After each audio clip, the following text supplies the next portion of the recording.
விஜயதசமியை முன்னிட்டு தருமபுரம் அஷ்டாதசபுஜ மகாலட்சுமி துர்காம்பிகைக்கு கலசாபிஷேகம் நடைபெற்றது. தருமபுரம் ஆதீன கர்த்தர் கலந்து கொண்டு வழிபாடு நடத்தினார்.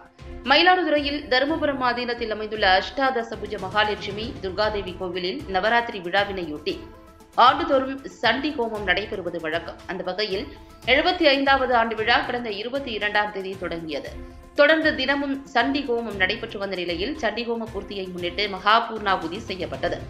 தொடர்ந்து யாகசாலையில் இருந்து தருமபுரம் ஆதீனம் 27வது குருமகா சன்னிதானம் ஸ்ரீலஸ்ரீ மாசிலாமணி தேசிக ஞானசம்பந்த பரமாச்சாரிய சுவாமிகள் முன்னிலையில் கடங்கள் புறப்பட்டு கோவிலை வலம் வந்து அஷ்டாதசபுஜ மகாலட்சுமி துர்காதேவி அம்மனுக்கு மகா அபிஷேகம் நடைபெற்றது. தொடர்ந்து அம்மனுக்கு சிறப்பு அலங்காரம் செய்யப்பட்டு மகா தீபாராதனை காண்பிக்கப்பட்டது. இதில் ஏராளமான பக்தர்கள் கலந்து கொண்டு வழிபாடு செய்தனர்.